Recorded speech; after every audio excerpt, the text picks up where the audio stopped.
آپ کے اوپر بھی روزے فرض کیے گئے ہیں اور مقصد یہی ہے کہ آپ تقوی اختیار کرو. تقوی تزکیہ نفس کا دوسرا نام ہے. بے شک کہ آپ اس دنیا میں ہر وقت، جیسے وہ رمضان شریف کے مہینے کے بارے میں ایک حدیث میں آتا ہے، حضرت ابو ہریرہ اس کے راوی ہیں، بخاری کی حدیث ہے، من قام رمضان ایمانا واحتسابا غفر له ما تقدم من ذنبه، جس نے رمضان کے روزے رکھے اور قیام کیا اور ساتھ ایمان اور احتساب سے جو ہے نا، احتساب کا مطلب یہ ہوتا ہے کہ جیسے تقوی میں ہر عمل جو بھی آپ کے سامنے آتا ہے، ہر کام آپ اس کے اوپر غور کرتے ہو کہ مجھے کرنا ہے کہ نہیں کرنا. اللہ کا حکم اس حوالے سے کیا ہے کہ اللہ نے اس میں کرنے کا حکم دیا ہے یا نہ کرنے کا، رکنے کا حکم دیا ہے. تو احتساب بھی اسی چیز کا نام ہے کہ ہر چیز کو ایک پیمانے میں رکھ کے آپ واضح کرے اپنے دل و دماغ کے اوپر جو ہے وہ سوال کرتے ہو کہ مجھے کرنا ہے کہ نہیں کرنا. تو اللہ بھی یہی کہنے جا رہے ہیں کہ اس کے اندر جو بھی عبادت آپ کرو تو آپ وہ ایک تو ایمان کی نیت سے کرو، یعنی خالص نیت سے کرو. ایمان کا تعلق آپ کو پتہ ہے دل سے ہے، دل سے کرو، باطن سے کرو، اور ساتھ اس کا احتساب، حساب و کتاب بھی اس کے بارے میں آپ یقیناً جو ہے نا یہ دیکھ لو کہ مجھے کرنا ہے کہ نہیں کرنا. تب اللہ تعالیٰ کہہ رہے ہیں کہ تمہارے پچھلے سارے گناہ معاف کر دیے جائیں گے. تو تزکیہ یقیناً اسی چیز کا نام ہے کہ ایک روزہ اس کا ایک ایلیمنٹ ہے. تزکیہ کے لیے اور بھی ایسے عوامل ہیں جو آپ اختیار کرتے ہو، لیکن اس میں one of the best element آپ یہ کہہ سکتے ہو کہ آپ جب رمضان کا پورا مہینہ 30 پورے ڈیز جو ہے نا آپ ایک ہی پروسیس کے اندر صبح سے لے کر شام تک، پھر رات کو ایون قیام کے اندر جب گزارتے ہو، تو آپ یہ کہہ سکتے ہیں کہ آپ کا نفس، جو کہ نفس امارہ بھی اس کے اندر ایک نام ہے دیا جاتا ہے، تو وہ نفس امارہ سے نفس مطمئنہ کی طرف. میں یہی چاہ رہا تھا کہ مفتی صاحب سے اقسام کی طرف میں روشنی ڈلواؤں کہ نفس لوامہ، نفس امارہ، نفس مطمئنہ، یہ کیا کیا سٹیجز ہیں مختلف؟ دیکھیے، نفس امارہ سے مراد وہ نفس ہے کہ جو پوری طرح سے آلودہ ہے اور وہ انسان کو گمراہ کرنا چاہتا ہے، اور وہ اللہ کی بغاوت کا امر کرتا رہتا ہے انسان کو، اور وہ اسے مختلف وسوسے ڈال کر وہ اسے ابھارتا رہتا ہے. تو یہ وہ نفس ہے کہ جس کے ساتھ انسان کی ٹکر رہنی چاہیے اور انسان کو اس کی مخالفت کرنی چاہیے. اور نفس مطمئنہ سے مراد وہ نفس ہے کہ جب انسان کا دل پاک ہو جاتا ہے مکمل طور پر اور اللہ تعالیٰ کی رضا اور خوشنودی اس کا مقصد بن جاتا ہے، تو اس کا نفس مطمئنہ ہو جاتا ہے. اور ایک نفس لوامہ بھی ہے کہ کبھی ایسا ہوتا ہے کہ انسان کو اس کا نفس ملامت کرتا رہتا ہے، کسی گناہ پر اس کی ملامت کرتا رہتا ہے. جیسے کہ حدیث پاک میں آتا ہے کہ سرکار دو عالم صلی اللہ تعالیٰ علیہ وسلم نے فرمایا ہے کہ اذا سرت کا حسنۃ و ساءت کا سیئۃ فانت مومن، کہ جب تیری نیکی تجھے خوش کر دے اور برائی تجھے پریشان کر دے تو سمجھ لے کہ تم مومن ہے. یعنی وہ جو کبھی ایسا ہوتا ہے کہ انسان کو گناہ کی وجہ سے اس کے دل کے احساسات ختم ہو جاتے ہیں. یعنی وہ حدیث پاک میں ایک نقطے کا ذکر آتا ہے کہ ایک سیاہ نقطہ اس کے دل پر پڑ جاتا ہے، اور وہ جو گناہوں میں آگے بڑھتا ہے تو وہ نقطہ اس کے دل پر چھا جاتا ہے. جب وہ نقطہ پوری طرح سے اس کے دل پر چھا جاتا ہے تو اب اس کو احساس سے گناہ ختم ہو جاتا ہے. اب وہ گناہ کرتے بھی فخر محسوس کرتا ہے، گناہ کو بیان کرتے بھی فخر محسوس کرتا ہے. لیکن جب وہ تائب ہوتا ہے اور وہ دل اس سیاہ نقطے سے خالی ہوتا ہے تو پھر اس کو احساس سے گناہ ہونا شروع ہو جاتا ہے. یہ وجہ ہے کہ اس کو نیکی کرتے ہوئے خوشی ہوتی ہے اور برائی کرتے ہوئے اسے پریشانی ہوتی ہے. یہ نفس لوامہ ہے کہ جب وہ انسان کو نیکی کرتا ہے تو اس پر خوش ہوتا ہے، وہ انسان خوش ہوتا ہے، اور جب وہ برائی کرتا ہے تو اس کو احساس ہوتا ہے کہ یہ میں نے اچھا کام نہیں کیا. یہ وہ نفس ہی ہے کہ جو اس کو ملامت کرتا ہے کہ تم نے اچھا کام نہیں کیا. ٹھیک ہے، واہ واہ. آپ نے نفس کی اقسام کے بارے میں بڑی خوبصورتی سے روشنی ڈالی مفتی صاحب. لیکن نفس کی طہارت کی جب ہم بات کرتے ہیں اس کا کسی بھی قسم سے تعلق ظاہر بہت ضروری ہے. ڈاکٹر صاحب، نفس کی طہارت کے لیے پہلا اصول کیا ہونا چاہیے؟ کہاں سے اس کا آغاز کیا جائے؟ اور رمضان المبارک کے بعد کیا ایک بندہ مومن کا دل اتنا بدل چکا ہوتا ہے کہ وہ اپنے اس راستے پہ قائم رہتا ہے جو اس نے چن لیا ہو؟ ایسا ہے کہ انسان کے نفس کی جو تخلیق ہے، نفس انسانی کی تخلیق بیسیکلی دو چیزوں کے اوپر ہے. اس کے اندر دونوں طرف میلان ہے، نیکی کی طرف بھی اور برائی کی طرف بھی. اور ہم جیسے گناہگار تو برائی ان کو زیادہ اٹریکٹ کرتی ہے بنسبت نیکی کے. تو تزکیہ اسی چیز کا نام ہے کہ آپ اپنے آپ کو اتنا زیادہ مشقت، نیک کاموں میں اتنی زیادہ مشقت سے کام لو زیادہ انوالو کرو اپنے آپ کو محنت کر کے کہ اس محنت کے نتیجے میں آپ کا نفس برائیوں سے نفرت کرنے لگ جائے اور نیکیوں کی طرف زیادہ آ جائے گا۔ اس میں کوئی شک نہیں ہے کہ رمضان المبارک کا مہینہ اس میں ایک ایسا انوائرنمنٹ اور ماحول بن جاتا ہے اللہ کی طرف سے کہ نیکی کی طرف خود بخود دل لگ جاتا ہے۔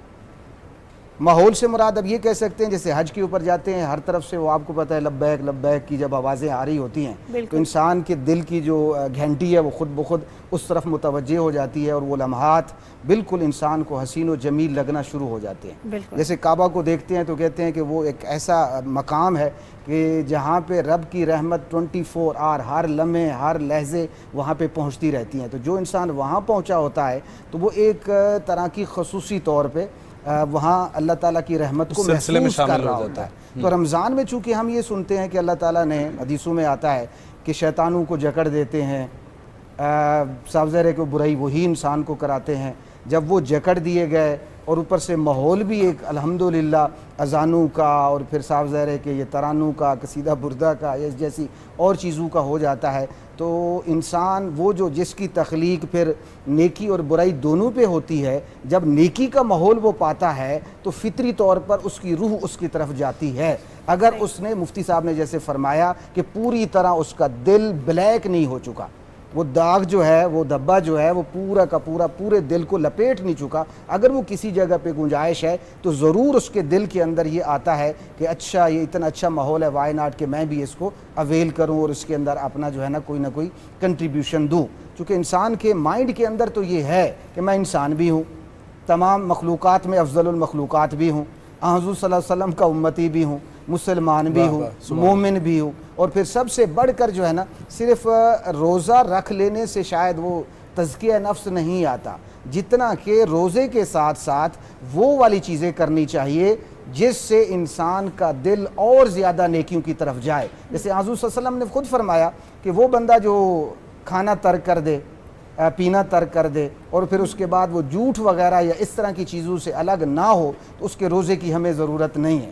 تو اس سے اندازہ یہ ہوا کہ جہاں اللہ تعالیٰ کے حکم کے مطابق آپ صبح سے لے کے شام تک پوری ٹائمنگ کے اندر پابند رہتے ہو کہ آپ کھانے پینے اور بدی سے آپ جو ہے وہ اجتناب کرو، وہاں پھر ان سارے اعمال کو کسی نہ کسی فارم میں کرنا آپ کو ہوتا ہے۔ اور سب سے بڑھ کر آپ کو خود بھی پتہ ہے کہ ہمیں قرآن شریف کی تلاوت، قرآن شریف کے معانی کے اوپر، احکام کے اوپر غور، اس کے مطالب کو سمجھنا اور پھر پوری کوشش کرنا اس ماحول کی وجہ سے، اس پورے مہینے کی برکت کی وجہ سے کہ آپ اپنا ٹائم جب قرآن کے ساتھ گزارتے ہیں تو یقیناً پھر ان احکام کے اوپر جب آپ غور کرتے ہو، پھر عمل کرتے ہو، وہ صرف رمضان میں نہیں کرتے ہو، صاحب اگر اچھی پریکٹس آپ نے کر لی ہے تو رمضان کے بعد بھی ہوپ کی جا سکتی ہے کہ وہ سلسلہ آپ کا آگے چلے گا۔ اسی وجہ سے کہتے ہیں کہ ایک رمضان جس نے پورے اسی طرح التزام کے ساتھ عبادات میں، ریاضات میں، نیک اعمال کے اندر گزارا تو یہ رمضان اگلے رمضان تک آپ کو تواتر کے ساتھ پورا آپ کے گناہوں سے ڈھال بنتا ہے۔ سبحان اللہ، سبحان اللہ۔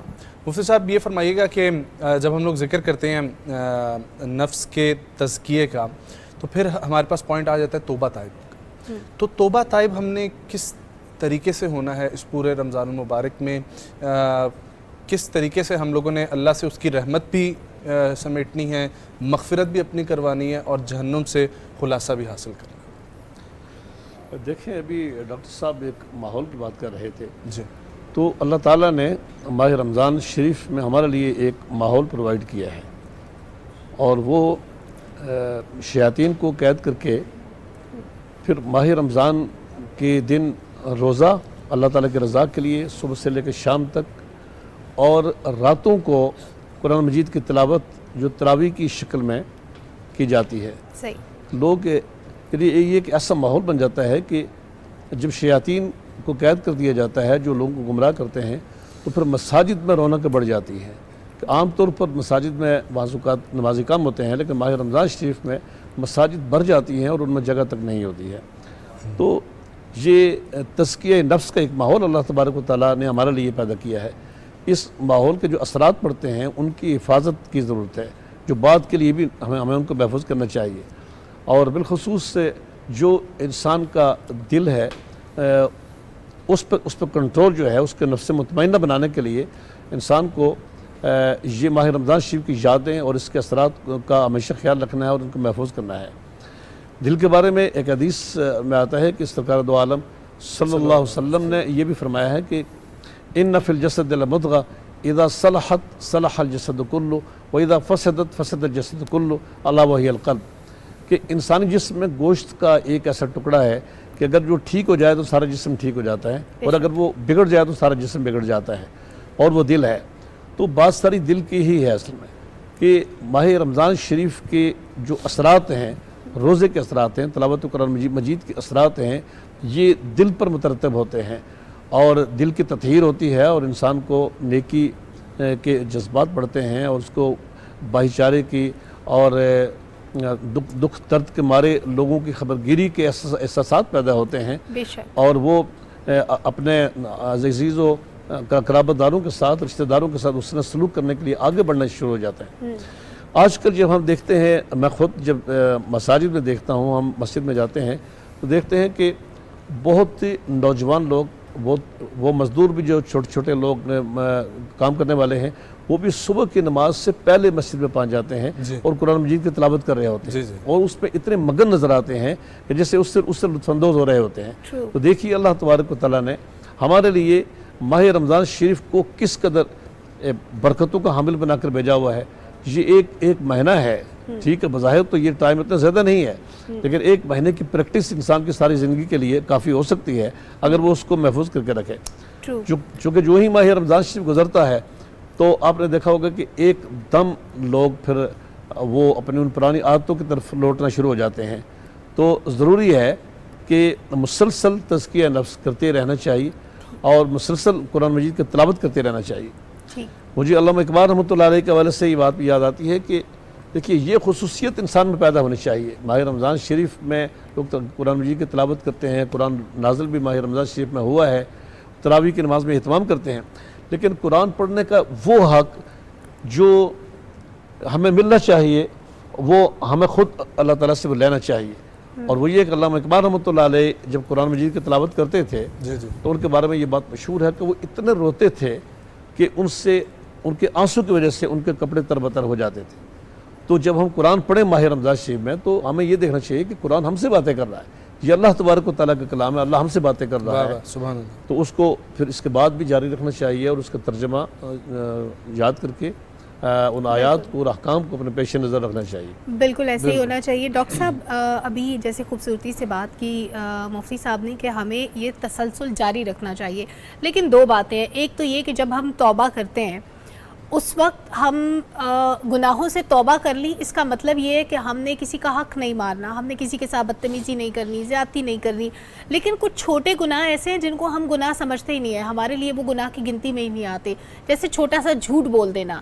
یہ پریکٹس نہ ہم رمضان میں چھوڑتے ہیں نہ ہم رمضان کے بعد چھوڑتے ہیں۔ ایک تو یہ بات، پھر دوسری بات یہ کہ جب ہم نے توبہ کر لی، ہم نے سوچ لیا کہ اب کسی کے ساتھ زیادتی نہیں کرنی، لیکن رمضان ختم ہوتے ہی ہم دوبارہ انہی پریکٹسز پہ لگ جاتے ہیں جو ہم رمضان سے پہلے کرتے تھے۔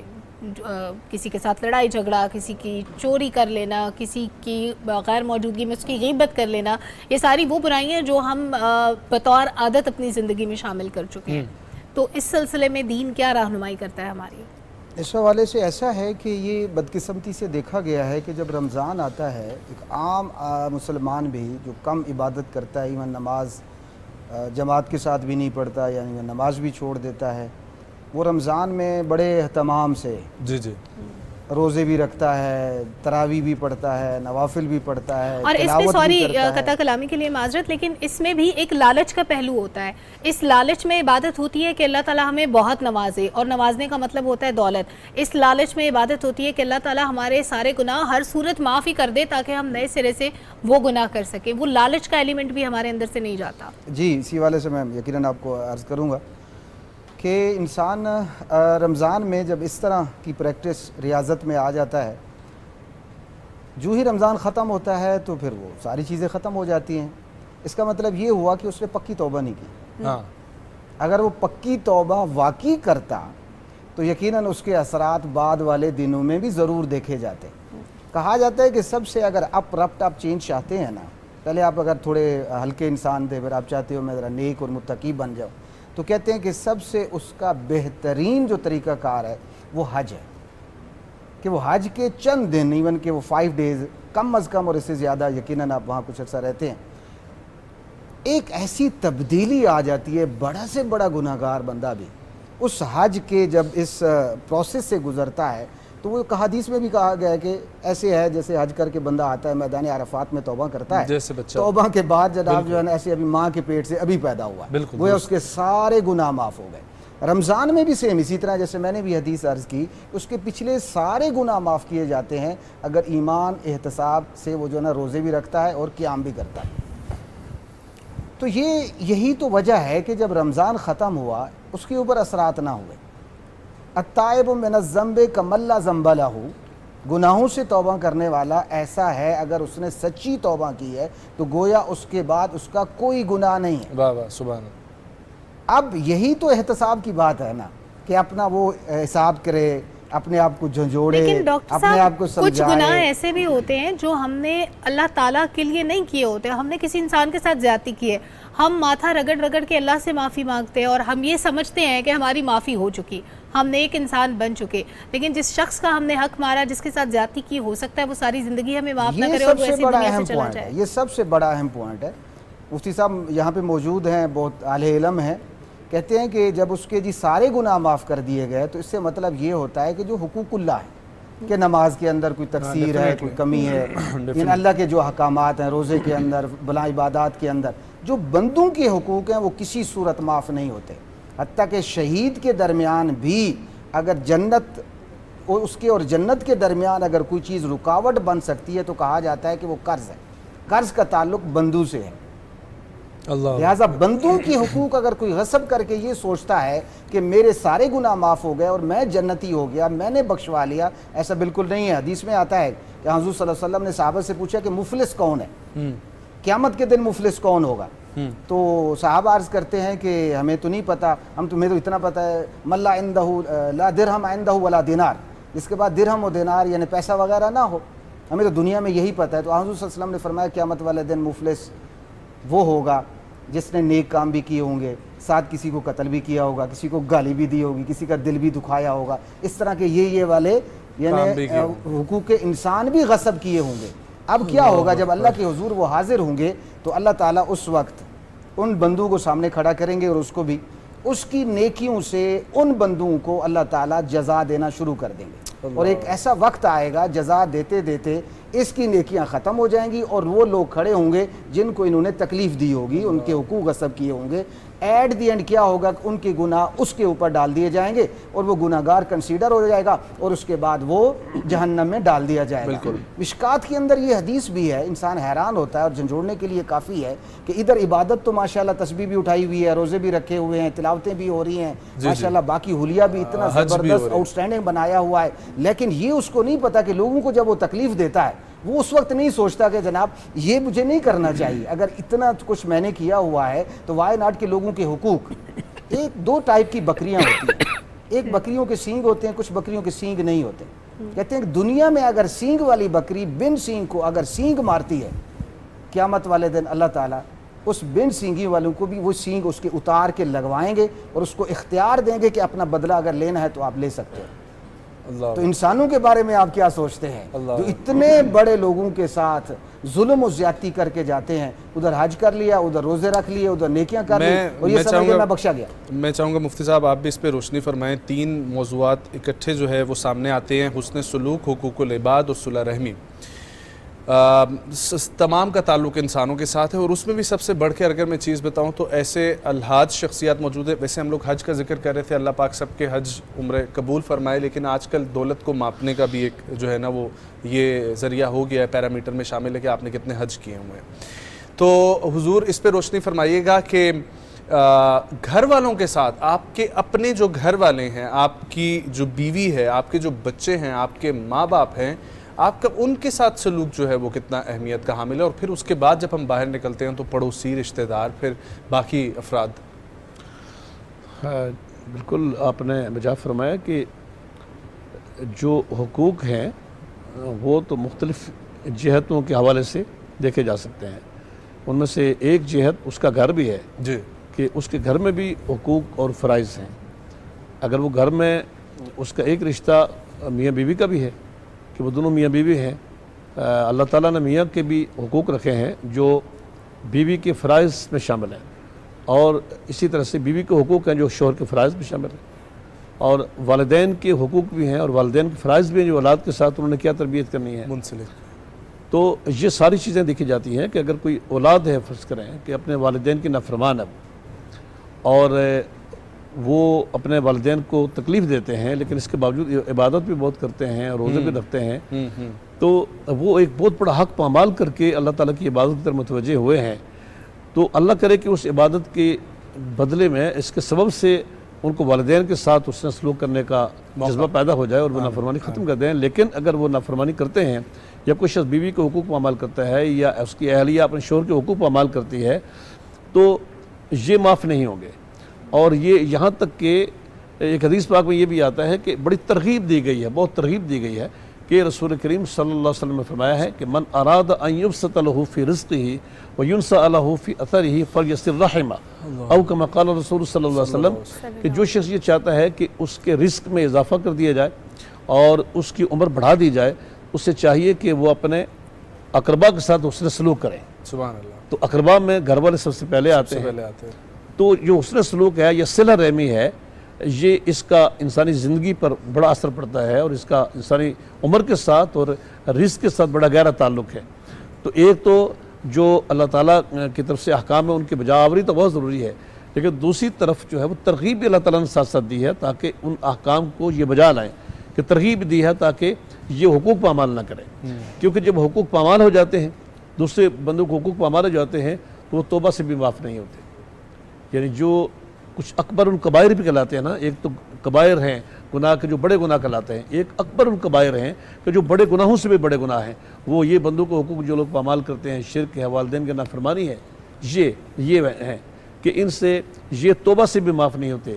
یہ جو خاص کے حقوق العباد ہیں یہ توبہ سے بھی معاف نہیں ہوتے تا وقت ہے کہ لوگ ان کو معاف نہ کر دیں.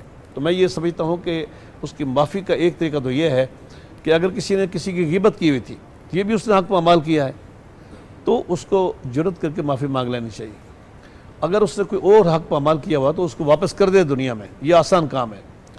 ورنہ پھر یہ بھی ایک طریقہ ہے کہ اگر انسانوں کی بھلائی آپ چاہتے ہیں تو پھر انسان رات کو جب سوتے ہیں آپ, تو آپ یہ بھی کہتے ہیں کہ یا اللہ میری جس نے بھی غیبت کی ہے تو میں اس کو معاف کرتا ہوں. یا کوئی کسی کو خود اس کا حق معاف کر دے, پھر اللہ تعالیٰ معاف کر دے گا.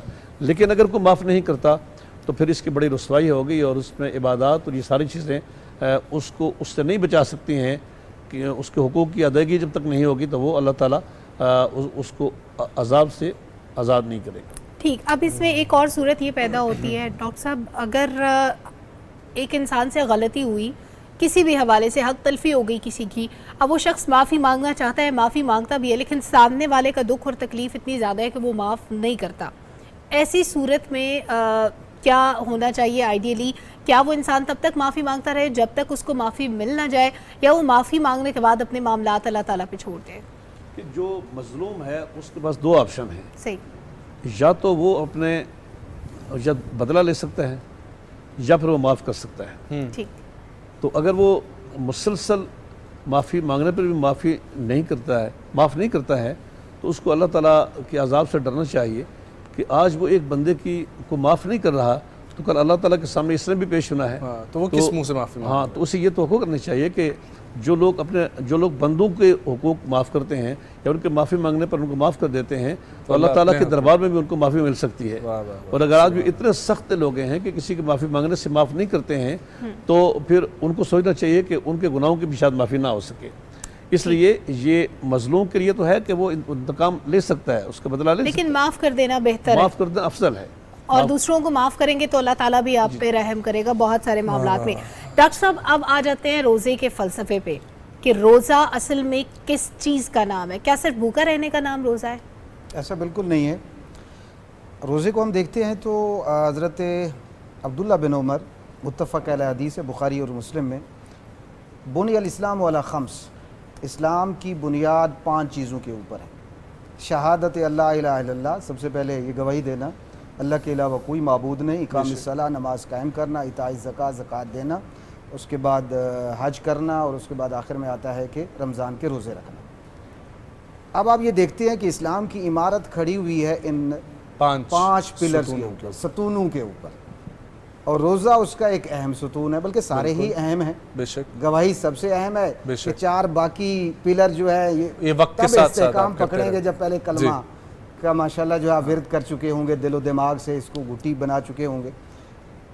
آگے جب روزہ، اب یہ سمجھتے ہیں کہ اگر آپ مسلمان ہیں اور اسلام کے فالوور ہیں، اسلام قبول کرنے کا مطلب یہ ہوتا ہے کہ اللہ اور اس کے رسول کی اطاعت آپ نے اپنے گلے میں ڈال دی ہے، اس کو آپ ایکسیپٹ کر چکے ہیں، اس کا 5 پلر میں سے اگر ایک پلر یعنی 20% آپ یہ سمجھتے ہیں اس کو استحکام دینا ہے تو پھر آپ روزے رکھیں۔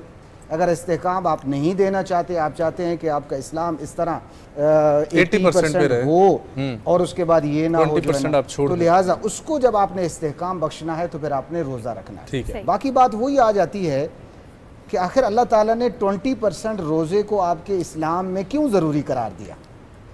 حکمت سمجھ آئے یا نہ آئے، چونکہ اللہ نے جب کہہ دیا تو یقیناً بڑی حکمتیں ہوں گی، لیکن ہم ناقص دن جب اس کے اوپر ہم چلاتے ہیں تو حقیقت بھی یہی ہے کہ ان 4 جو پہلے والے اعمال تھے، ستون تھے، ان میں سے یہ ستون ہر حوالے سے تکمیل کرتا ہے۔ حج والے اثرات بھی اسی میں ہیں، نماز والے تو نماز ہے ہی اسی کے اندر ہے، اور زکوٰۃ بھی تو دیکھیں آج کل ٹرینڈ عجیب سا بن گیا ہے، یہ اگرچہ اس طرح مسئلہ نہیں ہے، سال کے بعد آپ نے پے کرنا ہے، اگر اتفاق رمضان میں وہ سال ہو گیا تو ٹھیک ہے، ورنہ جب بھی سال ہوگا آپ نے زکوٰۃ دینی ہے۔ تو بہرحال اچھا ہے رمضان میں اگر کوئی پے کر دیتا ہے تو زکوٰۃ بھی اسی کے اندر آ جاتی ہے کہ رمضان کے اندر ہم وہ جو ہے نا وہ کر رہے ہیں۔ پھر ان 4 چیزوں کے احکامات کو جہاں سے ہم نے سمجھنا ہے، جو سورس ہے، ذریعہ ہے، مصدر ہے، ماوا ہے، ملجا ہے، مرکز ہے، وہ قرآن مجید ہے۔ قرآن مجید بھی اسی کے اندر نازل ہو رہا ہے۔ آخر روزے کی اتنی اہمیت ہوگی کہ رب نے قرآن بھی اتارنا اسی میں مناسب سمجھا، اور بلکہ اس کی ایک اعلیٰ افضل رات کے اندر جو ہے جس کو ہم لیلۃ القدر کہتے ہیں، اگرچہ معلوم نہیں ہے، آخری عشرے کے طاق راتوں میں ہمیں اس کو تلاش کرنا ہے۔ حضور صلی اللہ علیہ وسلم نے اس رات کی تلاش کے لیے ایک دفعہ پہلے جو ہے رمضان سے لے کر آخر رمضان تک اعتکاف رکھا، تاکہ اعتکاف میں بیٹھے تاکہ اس رات کو آپ پا سکے جو ہے نا۔ تو لہٰذا اگر قرآن بھی اسی کے اندر آ رہا ہے تو وہ روزہ یقیناً ہمیں صرف ظاہری طور پر، جیسے آپ نے سوال کے اندر کہا کہ بھوکا رہنا، برائی سے بچنا جو ہے نا، اس کا نام ہی صرف روزہ ہے، بھئی ایسا نہیں ہے۔ یہ ایک اپرچونٹی ہمیں مل رہی ہے، ایون سروس کے اندر بھی تھوڑا ریلیف مل جاتا ہے۔ میں استاد ہوں تو وہ پیریڈ بھی جو ہے نا وہ بھی شارٹ ہو جاتا ہے، اور شام کو چھٹی بھی جلدی ہو جاتی ہے۔ یہ بھی کل ہمارا پوائنٹ تھا، بالکل بجا فرمایا۔ ایک ریلیف جب ہمیں روزہ دے رہا ہے، وائی ناٹ کی اس وقت ہم پھر کنٹریبیوٹ کریں، بالکل اس کو اویل کریں زیادہ سے زیادہ۔ جب دنیاوی ہمارے پاس آتی ہیں اپورچونٹیز، ہم ان کو اویل کرنے سے نہیں جاتے تو ہم لوگوں کو یہ کیوں نہیں، ہم کم عقلوں کو سمجھ آتی کہ رمضان کتنی بڑی اپورچونٹی ہے اپنی دنیا اور آخرت سنوارنے کے لیے۔ بہت شکریہ ڈاکٹر محمد اقبال صاحب، بہت شکریہ مفتی ضمیر احمد ساجد صاحب، آپ لوگوں کے وقت کا اور آپ لوگوں کے علم کا، اللہ آپ لوگوں کو سلامت رکھے۔ خواتین و حضرات، یہ اب ہم لوگوں نے فیصلہ کرنا ہے کہ جہاں سے بات کا آغاز ہوا تھا کہ ہم لوگ اپنے نفس کی کس سٹیج پہ کھڑے ہیں۔ آیا نفس امارہ پہلی سٹیج پر ہیں جہاں پر ہمیں کوئی فرق نہیں پڑا؟ آیا نفس لوامہ کہ ہمارا ضمیر، ہمارا نفس ہمیں ملامت کر رہا ہے؟ یا نفس مطمئنہ تو اللہ ہمیں دعا ہی ہے کہ ہم سب کو نصیب کرے، اور اللہ پاک ہمیں، کیونکہ جب آپ کو نفس مطمئنہ مل جاتا ہے تو پھر وہ راہیں ہیں کہ وہ علم اور روشنی جو ولی اللہ کی طرف آپ چلے جاتے ہیں یا تصوف کی دنیا، اور میرا خیال ہے کہ ہم جیسے گناہ گاروں کو جو ہے وہ صرف دعائی کرنی چاہیے کہ اللہ تعالیٰ ہمیں اس راستے پہ چلائے اور ہمیں توفیق دے کہ ہم اس کے حضور کھڑے ہو سکیں، توبہ کر سکیں، دوسروں کے حقوق ادا کر سکیں اور اللہ تعالیٰ کے بتائے ہوئے راستے پہ چل سکیں، کیونکہ اس کے علاوہ دوسرا آپشن نہیں ہے۔ اگر ہم وہ کریں گے جو ہم چاہتے ہیں تو شاید بہت جلدی ہم گر جائیں گے، ہم اس دوڑ میں کہیں بہت پیچھے رہ جائیں گے، اور اس کے بعد جو زندگی کے باقی مراحل ہیں وہ ہمیں مزید تکلیف دے ہوں گے ہمارے لیے۔ تو بڑا پیار